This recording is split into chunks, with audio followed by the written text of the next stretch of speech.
તો ગઈકાલના અધ્યાયનમાં મને એવી સમજણ પડી હતી કે સત્કારણતાવાદથી જે ભિન્ન માન્યતાઓ છે તો એના વિષયમાં છે, અને એમાં અજાતિવાદ, સ્વભાવવાદ, પ્રતીત્ય સમુત્પાદવાદ, સંઘાતવાદ, આરંભવાદ, વિવર્તવાદ અને વિકૃત પરિણામવાદ છે.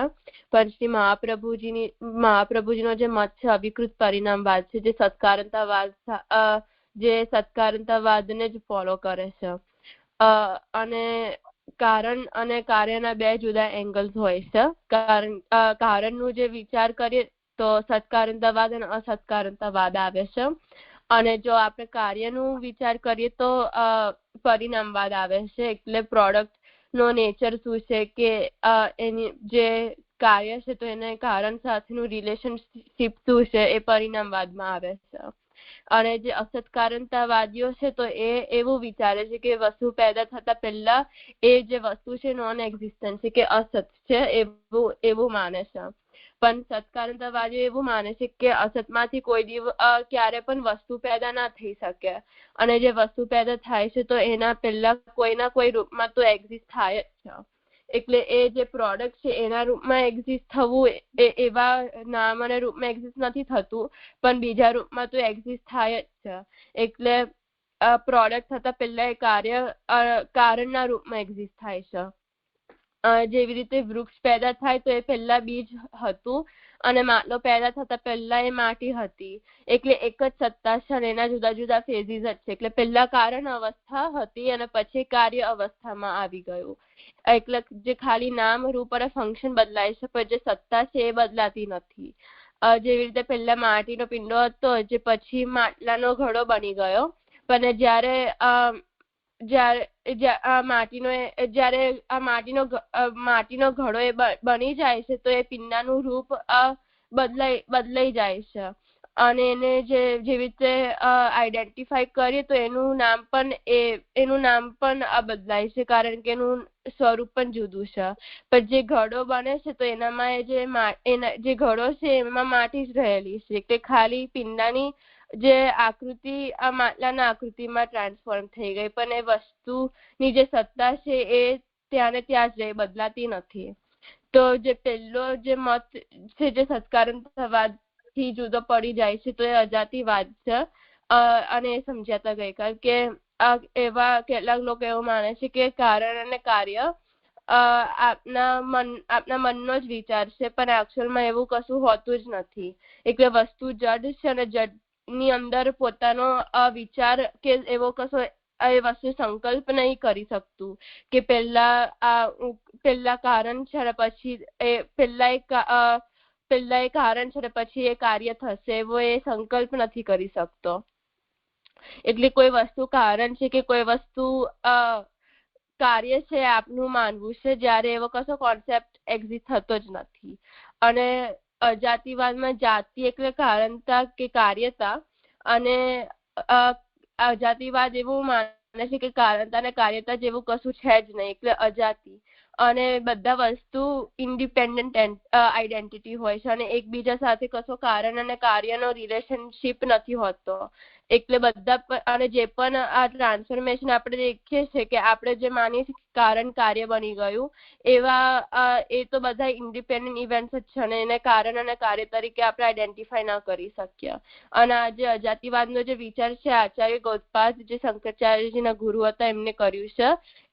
કારણ કે એમનું માનવું એવું છે કે કાર્ય અને કારણના ચિંતામાં પડી ને જે મેઇન જે તત્વ છે એને ભૂલી જવાય છે. એટલે તત્વના ઉપર ફોકસ કરવા માટે અજાતિવાદ એમનો મત છે. એવું સમજી દીધા છે. બીજા કોઈને આમાં કંઈ કહેવું છે?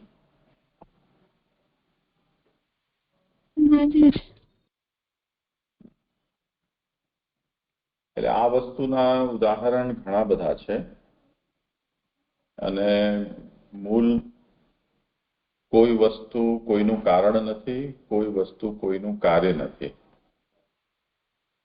આ જે વિચાર એટલા માટે મૂકવામાં આવ્યો હતો કે બધા લોકોને જે પણ આવું માનતા હતા એ લોકોની મુખ્ય માન્યતા એ હતી કે જો કોઈ વસ્તુનું કંઈ કારણ છે એવું જો આપણે નિયમને સ્વીકારીએ તો આ જે સમગ્ર જગત સૃષ્ટિ છે એને કાર્ય તરીકેથી માનવામાં આવે તો એનું કોઈ ને કોઈ કારણ આપણને કહેવું પડે, કોઈ પૂછે તો જો કારણ તરીકે કોઈને કહેવું પડે તો સૌથી પહેલી વાત તો એ છે કે આપણા પાસે તો એવા કોઈ ઉપાય નથી કે જેનાથી સૃષ્ટિને કોણે પેદા કરી એનો જવાબ આપી શકીએ. જે લોકો જવાબ આપે છે કે ભાઈ ઈશ્વરે આ બનાવી સૃષ્ટિ, એ લોકોનો જવાબ એ પોતાનો એક્સપિરિયન્સ તો છે નહીં, એમનો જવાબ શાસ્ત્રના આધારે છે, જે લોકો જે શાસ્ત્રને માને છે તે. એટલે આપણે જેમ સનાતની છીએ તો વેદ વગેરે શાસ્ત્રના આધારે આમ કહીએ છીએ કે ઈશ્વરે સૃષ્ટિ બનાવી. બીજા ધર્મવાળા પોતપોતાના બાઇબલ, કુરાન કે અવેસ્તા એ બધા આધારે લોકો એમ કહે છે કે ઈશ્વરે સૃષ્ટિ બનાવી. તો એ તો જેનો એમનો વિશ્વાસ આજે અજાતિવાદ કહી રહ્યા છે એ પ્રકારની જેમની વિચારસરણી છે એ લોકો એમ કહે છે કે અમે એ શાસ્ત્રને શા માટે સાચું માનીએ. શાસ્ત્રમાં કહેલી વાતને પણ સાચી માનવા માટે આપણી પાસે એનું એવિડન્સ શું અથવા એની વેરીફાયેબિલિટી કેવી રીતે, કોઈ પણ વાત સાચી છે કે ખોટી એને વેરીફાઈ ક્યાંથી કરવું. તો જેનું વેરિફિકેશન પોસિબલ ન હોય એને સાચું માનવું કે ખોટું કહેવું ગમેથી કોઈ પણ કંઈ પણ બોલવાનું રિસ્ક આપણે તો ન લઈ શકીએ. જેમ સાયન્ટિફિક મેથડ છે કે તમે એક્સપેરિમેન્ટ કરો અને એનાથી ઓબ્ઝર્વેશન કરીને અને જે રિઝલ્ટ આવે અને એને જે તમે રિપીટ કરી શકતા હો તો એ વાત સાચી.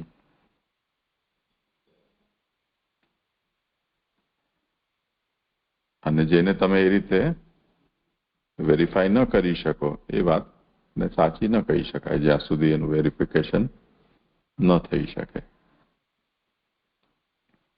તો શાસ્ત્રના આધારે જે લોકો એમ કહે છે કે ઈશ્વર છે એ લોકો સૌથી પહેલા તો શાસ્ત્ર જે કહે છે સાચું છે એ પ્રૂવ થવું જોઈએ ને પછી આગળની વાત ચાલે.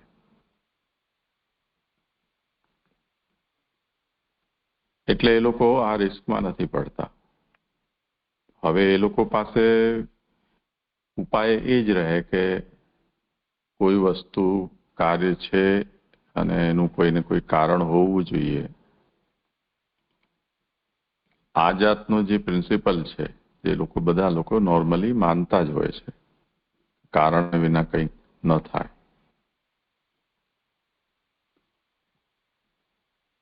તો એ જે બેસિક આપણી બિલીફ છે એને જ તમે ઇનકારી દો, એને રિજેક્ટ કરો. એવું કોઈ પ્રિન્સિપલ છે જ નહીં. તો એને જો રિજેક્ટ કરવું હોય તો આપણે અત્યારે જે અનુભવીએ છીએ કે આ હતું એટલે આવું થયું, આમાંથી આ પેદા થયું, આણે આવું કર્યું. તો આ જે બધા આપણા એક્સપિરિયન્સ છે એ તો એકદમ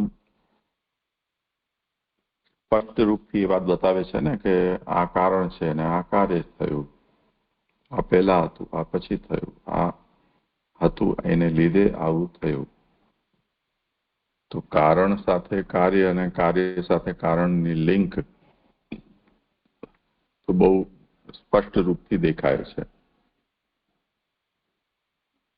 એના માટે આ એક વાદ થયો જેમણે અજાતિવાદ કહ્યો. હવે એ અજાતિવાદ જે છે એનો જ ભાઈ ભત્રીજો આગળનો બીજો સ્વભાવવાદ છે. એટલે પેલે એક વખત આપણે એને જોઈ લઈએ, 2-3-4 વાત છે, પછી એ બધાનો એક સાથે જ વિચાર કરીએ કેમ કે એ બધા જ સગોત્ર છે. તો કર આગળનું હવે સ્વભાવવાદ. હાજી. સ્વભાવવાદ ઉત્પન્ન થવું, વિદ્યમાન રહેવું અને અંતે નાશ પામવું તે તો દરેક વસ્તુનો નદીની માફક સતત પ્રવાહમાન સ્વભાવ જ હોવાથી આત્યંતિક આગ્રહ રાખીને અમુક વસ્તુ કાર્ય જ છે કે અમુક વસ્તુ કારણ જ છે આવા દુરાગ્રહપૂર્ણ કાર્ય કારણ ભાવને સ્વીકારવાની કોઈ પણ બૌદ્ધિક આવશ્યકતા હોતી નથી. પ્રાચીન કાળમાં સ્વભાવવાદી વિચારકો પણ ઘણા હતા. તો મને આમાં એવી સમજણ પડી કે સ્વભાવવાદ એવું માને છે કે જે રીતે નદીનો એવો સતત પ્રવાહ હોય છે તો એવી જ રીતે આ જગત એક પ્રવાહના જેમ જ પોતાની જાતે જેમ બને છે અને પોતાની જાતે જેમ નાશ પામે છે. એટલે અહીંયા એ કાર્ય અને કારણ એવું માનતા નથી કે કશું કારણ હોય ને એમાંથી કાર્ય બને. એ ખાલી આ જગતનું ક્રિએશન ને ડિસ્ટ્રક્શન એક પ્રકારનો એક સ્વભાવ છે જેવી રીતે નદીનો પ્રવાહ છે એવું સમજી જાય.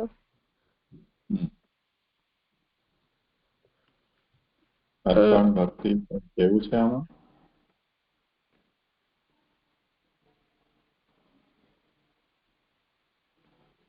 તો કાલે આપણે આ વાતને સમજાવવા માટે મેં તમને ઉદાહરણ આપ્યું હતું કે કોઈ યાત્રા ચાલી રહી છે, એમાં એક પછી એક બધા લોકો જઈ રહ્યા છે. કોઈ આગળ છે, કોઈ પાછળ છે, કોઈ બેના વચ્ચે છે. હવે એ બધી એક લાઈનમાં બધા જતા હોય ને આપણે એવું માની લઈએ કે પહેલો જઈ રહ્યો છે એ બધાને લઈ જઈ રહ્યો છે, એટલે એ કારણ છે ને એના પછીના જે છે બધા કાર્ય છે. તો હવે આજે એક સોચ છે, એ સોચ સાચી છે કે ખોટી એને આપણે ત્યાં જઈને પૂછીએ તો એ લોકો એમ કહે છે ને કે અમે તો એકબીજાને ઓળખતા પણ નથી અને હું કોઈને લઈ નથી જઈ રહ્યો. પાછળ જઈ રહ્યો છે બીજા નંબર વાળા, એને આપણે પૂછીએ કે ભાઈ તમે આના પાછળ જઈ રહ્યા છો તો કે ના, હું કોઈના પાછળ નથી જઈ રહ્યો, હું તો ત્યાં જઈ રહ્યો છું. આ તો ઇન્સિડેન્ટલી આ વ્યક્તિ આગળ ચાલી રહ્યો છે અને હું એના પાછળ છું એટલે તમે ધારી લીધું કે હું આના પાછળ જઈ રહ્યો છું. હું કોઈના પાછળ નથી જઈ રહ્યો, હું તો મારી ઠેકાણે જઈ રહ્યો છું.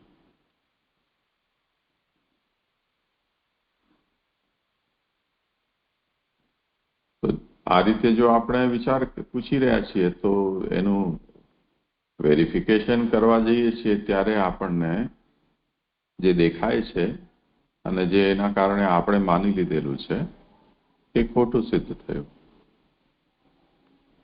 જેમ પંખાની પાંખો ઉપર ફરી રહ્યો હોય, એને જ્યારે ચાલુ થઈ તે વખતે એક પાંખ આગળ ગઈ, બીજી પાંખ એના પાછળ જઈ, તો આપણને એમાં પણ એમ દેખાશે કે આ એકના પાછળ બીજી, બીજાના પાછળ ત્રીજી એમ ચાલી રહી છે. તો શું પાંખો એકબીજાનું અનુસરણ કરે છે? એવું તો નથી, કેમ કે જો તમે એને બંધ કરો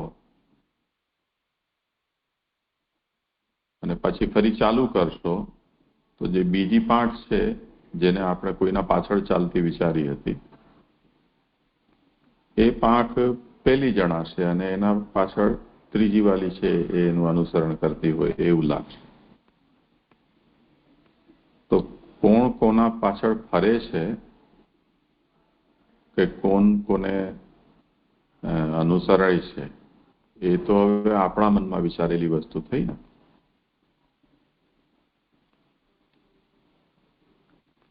તો એના માટે એક અજાતિવાદે એ વાત કહી દીધી કે આ બધું આપણા મનનો ખેલ છે. ખરેખર જે વસ્તુ જગત છે એની અંદર કંઈ આવું આગળ પાછળ કે કોઈ કારણ કે કોઈ કાર્ય એવું હોતું નથી. આ એક વાત. તો શું હોય છે એમ પ્રશ્ન ઉભો થાય આપણને કે હવે જે આપણને દેખાય છે એને કંઈક કોઈ રીતે એક્સપ્લેન તો કરવું પડશે ને આપણને. તો સ્વભાવવાદ એની હેલ્પ માટે આવે છે. એટલે એનો કોઈ કંઈક રિઝનેબલ આન્સર સ્વભાવવાદ આપણને આપે છે. એ એમ કહી રહ્યું છે કે સ્વભાવ છે, આ સ્વભાવ છે એનો મતલબ આ આવું જ હોય છે.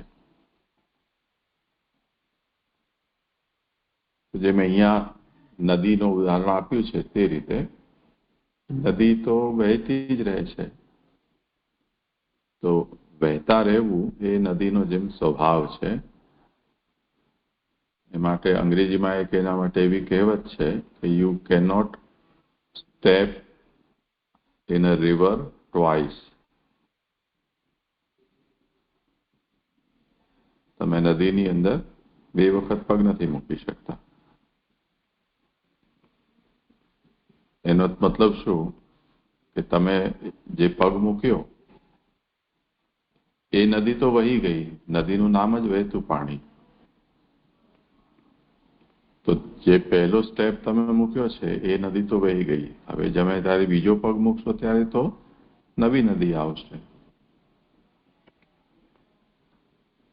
પણ આપણી પ્રતીતિ એ જે વહેતી નદી છે એને એક વસ્તુ તરીકે આપણે એને જોઈ રહ્યા છીએ.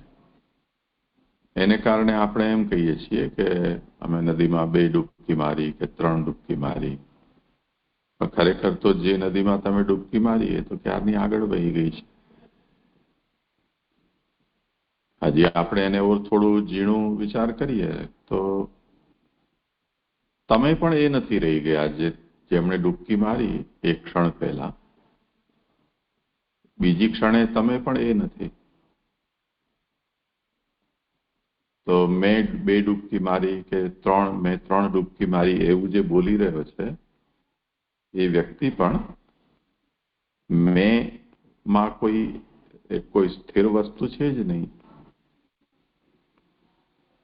એવી રીતે કે જે ક્ષણે મેં ડૂબકી મારી એ ક્ષણનો જે હું છું એ તો ભૂતકાળનો થઈ ગયો. બોલનારો વ્યક્તિ હવે એ ભૂતકાળવાળો નથી, એ તો એક ક્ષણ પછીનો છે.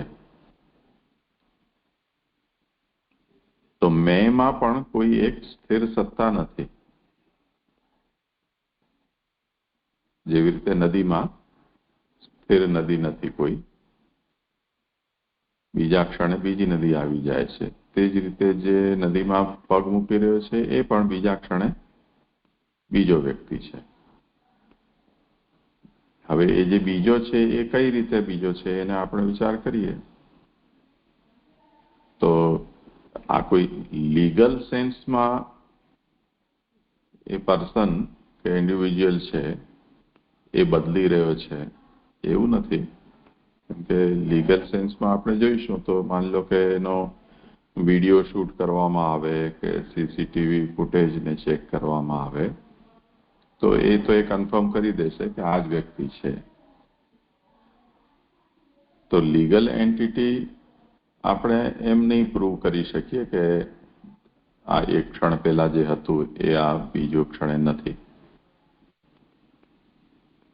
પણ એને આ બીજી રીતે તો વિચાર કરી શકીએ ને કે જેમ ટેમ્પરલ ટાઈમના સેન્સમાં આપણે વિચાર કરીએ તો એક સેકન્ડ પહેલા જે આપણે હતા એ બીજી સેકન્ડે તો આપણે નથી, એ પાસ્ટ થઈ ગયું.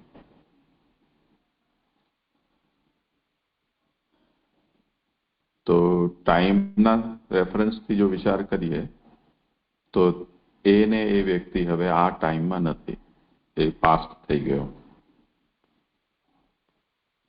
બીજી વસ્તુ એ છે કે જો બાયોલોજીકલી આપણે આનો વિચાર કરીએ તો એક ક્ષણ પહેલા આપણા શરીરનું જે જાતનું બંધારણ હતું અથવા જે જાતની શરીરની રચના હતી સેલ્યુલર લેવલ પર, અથવા આપણા શરીરની અંદર જેટલા પણ મૂવમેન્ટ ચાલે છે એટલે ઇન્ટરનલ જે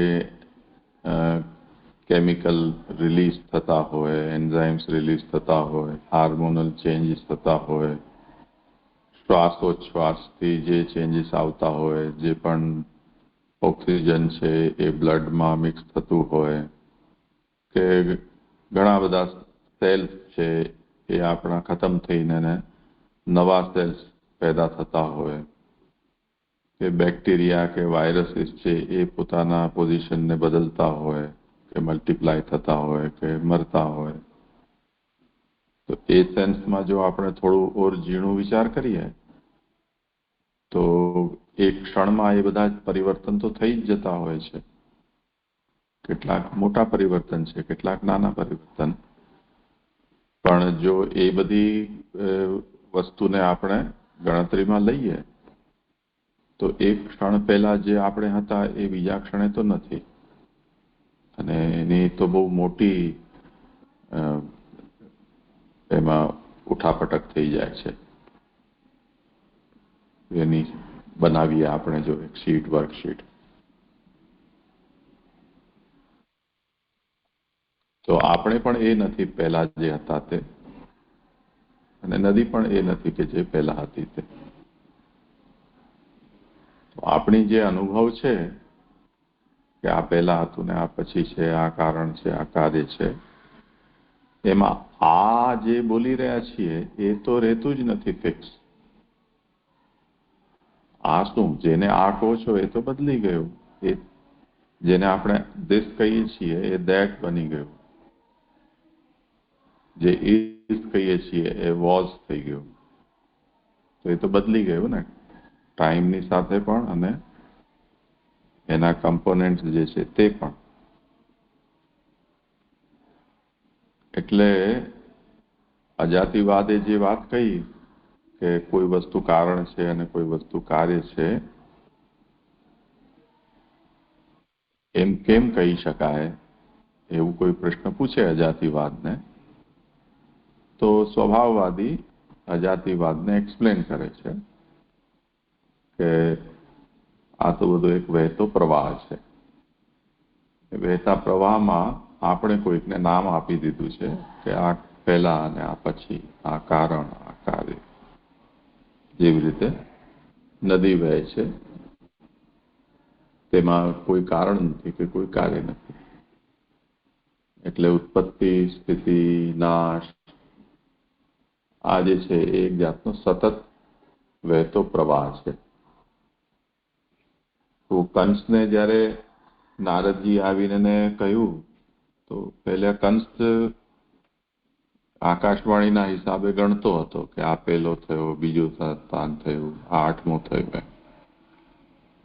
તો જ્યાં 8મું થયું ત્યારે એને એમ માન્યું કે હવે આ જ વિષ્ણુનો અવતાર છે. કંસ એવું વિચારતો હતો. પણ એ જે વખતે નંદરાયજીને ત્યાં, એટલે વસુદેવજી ત્યાં એમને મૂકી આવ્યા, અને યોગમાયાએ એમ કહ્યું કે તને મારનારો તો ક્યાંક જન્મી ચૂક્યો છે.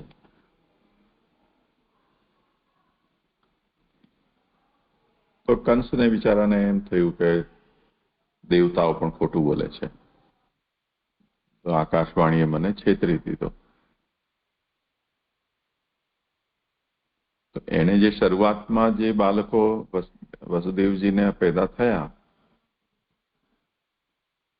એ વસુદેવજી એની પાસે લઈને જતા કે લે આ તમે રાખો, મારી પાસે રહેશે તો તમને તમારા અનુકૂળ નહીં રહે, પણ પેદા થયેલો બાળક જો તમારે ત્યાં જ હશે તો એ તમને જ બાપ માનશે, અને જેને બાપ માને એને કોઈ બાળક પોતાના પિતાને થોડો કોઈ મારે.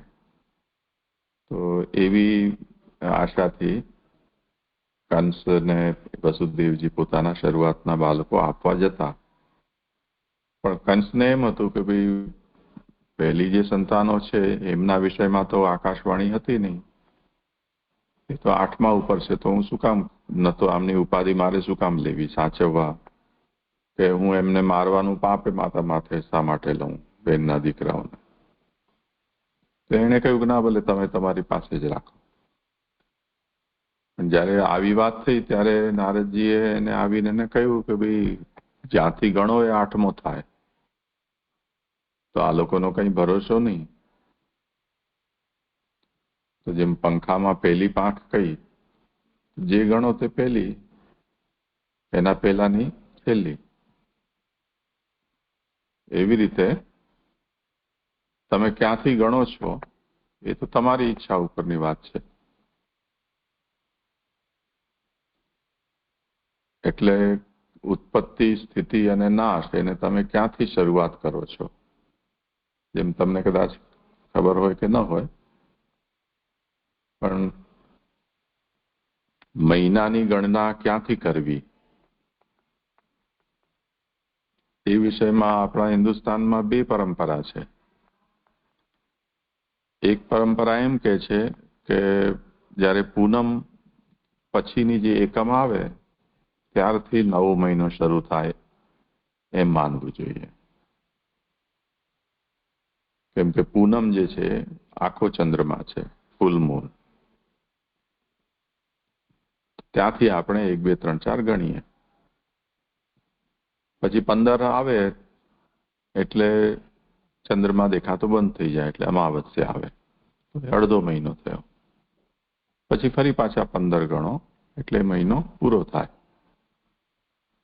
બીજું એમ કે છે કે નહીં, અમાવસ્યા જે છે, જે વખતે ચંદ્રમા આપણને બિલકુલ દેખાતો નથી, એના પછી જે એકમ જ્યારથી ચંદ્રમા દેખાવાનો શરૂ થાય ત્યારથી આપણે પહેલી તિથિ સમજવાની. હવે બંને પરંપરા આપણે ત્યાં છે. એક અમાસના દિવસે મહિનો પૂરો થાય એવું કે છે, બીજું એમ કે છે કે નહીં, પૂનમના દિવસે પૂરું થાય છે. તો જેમ હવે અમાવસ્યાના દિવસે શ્રાવણ મહિનો પૂરો થયો માની લ્યો, અને એકમથી ભાદ્રપદ માસનો આરંભ થશે, શુક્લ પક્ષનો. એવી જ વસ્તુ છે એ વર્ષના માટે પણ છે. વર્ષને ક્યાંથી તમે શરૂ થવાનું માનવું? તો ઉત્તર ભારત, મહારાષ્ટ્ર વગેરેમાં જે ચૈત્ર મહિનાનું પહેલી તિથિ શુક્લ પ્રતિપદા છે એને સંવત્સર માનવામાં આવે છે. અમે વર્ષ ત્યાંથી માનશું, કેમ કે હવે જે પણ વાત છે એ એટલી જ તો છે કે પૃથ્વી સૂર્યનો ચક્કર 1 વર્ષમાં પૂરો કરે છે, 360 દિવસમાં કે 65 દિવસ જે ગણો. એમાં પહેલો દિવસ કયો માનવો એટલો જ તો ઇસ્યુ છે ને. તો જેમણે જ્યારથી માન્યું એ બધામાં કોઈ આખા વિશ્વમાં બધા લોકો ભેગા તો થયા નતા કે નક્કી કરીએ કે આ જે પહેલો દિવસ ને આ છેલ્લો. અને સર્ક્યુલર મુવમેન્ટ છે એમાં ગમે તે પહેલો હોય ગમે તે છેલ્લો હોય, શું ફરક પડે છે? પૃથ્વીનો ચક્ર પૂરો થવો જોઈએ સૂર્ય તરફથી. તો મોટા ભાગના ભારતમાં સંવત્સરોત્સવ જે છે એ ચૈત્ર શુક્લ પ્રતિપદાના દિવસે માનવામાં આવે છે. ગુજરાતીઓ કહે છે કે ના ના ના, ચૈત્ર પહેલામાં શું કડવો લીમડો જ તો ખાવા મળે, બીજું તો કઈ મળે નહીં. એના કરતા દિવાળી રાખો. દિવાળી પછી અમાસ આવે ને એના પછીનો જે પર્વ છે, પડવો જેને કહે છે, એટલે પર્વનો જ એ અશુદ્ધ ઉચ્ચાર પડવો છે, એને આપણે નવું વર્ષ એટલે નો પહેલો દિવસ રાખીએ. તો વેપારી પ્રજા છે ગુજરાતી, તો ધંધો રોજગારના હિસાબે આપણા હિન્દુસ્તાનમાં ત્યાં સુધીમાં બધી પાક ફસલ જેટલે પણ છે એગ્રીકલ્ચરલ, એ બધી જ વસ્તુઓ છે એ ખેડૂત ખેતરમાંથી બહાર કાઢી લીધી હોય અને બધું ખરીદી વરીદી મોટા ઉત્સવ ચાલે એટલે ધંધો વેપાર સરસ થાય. તે દિવસે ઓલું લક્ષ્મીજીનું પણ મહાત્મ્ય છે, તો વેપારીઓને લક્ષ્મીજીથી વધારે આસક્તિ હોય. તો આ બધું ગણતરી કરીને ગુજરાતી પ્રજા છે એ વેપારી પ્રજા હોવાને કારણે એમણે કહ્યું કે નહીં, અમે તો અમારું વર્ષ અહીંયાથી માનશું. તો એમાં કોણ ના પાડી શકે? ગોલ ગોલ બધું ફરી રહ્યું છે. એમાં જે માનો તે પહેલો દિવસ, જે માનો તે પહેલો મહિનાનો દિવસ કે વર્ષનો દિવસ.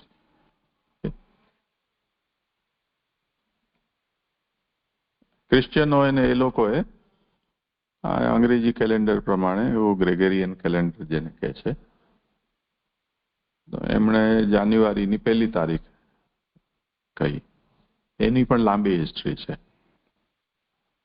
પહેલા એ લોકો 10 મહિનાનું વર્ષ માનતા હતા, એમને અક્કલ નથી ત્યારે. એટલે ડિસેમ્બર એ આપણે ત્યાંનું જે 10 છે, નવમ એનો 9, દસમનો 10, અષ્ટમનું ઓક્ટો, સાતનું સપ્ટેમ્બર, સપ્તનું સપ્ટેમ્બર. એવી રીતે એ લોકો આપણે ત્યાંના જે આ સંસ્કૃતના અક્ષરો છે તે પ્રમાણે મહિનાના વિચાર કરીને ડિસેમ્બરને છેલ્લો માન્યા. ત્યાં એ પૂરું થઈ ગયું હતું. તો એમને ત્યાં 10 મહિનાનો વર્ષ હતો. પછી એમને આપણે ત્યાં આવ્યા ત્યારે લોકોને ખબર પડી કે અરે ના ના, હજી 2 મહિના તો ખૂટે છે આમાં. તો એ લોકોએ પછીથી જોડ્યા.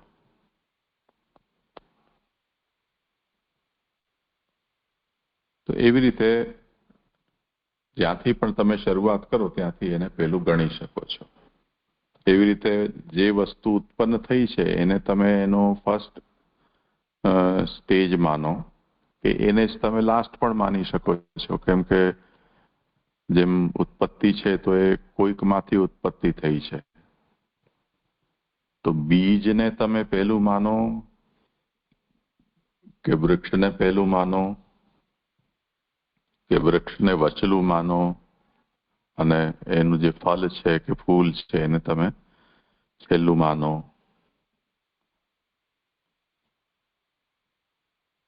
એટલે ઉત્પત્તિ કોને માનો?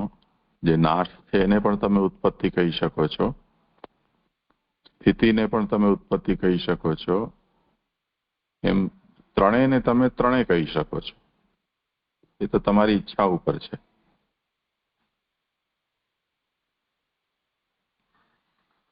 તો સ્વભાવવાદ એમ કહી રહ્યો છે કે ઉત્પત્તિ થવી કે સ્થિતિ થવી કે એનો નાશ થવું એ તો સતત ચાલતી પ્રક્રિયા છે. જે સ્થિતિ છે એ ફરી પાછા નાશનું કારણ બને છે, નાશ ફરી પાછા ઉત્પત્તિનું કારણ બને છે.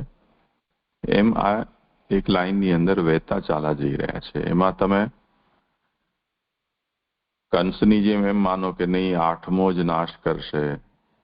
8મો ક્યાંથી ગણો તો 8મો એ કેમ નક્કી થાય? એટલે આ જ કારણ છે ને આ જ કાર્ય છે, આ જ ઉત્પત્તિ સ્થિતિને લય છે, એવું માનવાનું કોઈ કારણ નથી કે એની કોઈ જરૂરિયાત નથી. આવું જે છે એ સ્વભાવવાદ વાળા કહે છે. ઠીક છે. સમય તો બહુ ફટાફટ ચાલ્યો જાય છે. અહીંયા આજે વિરામ.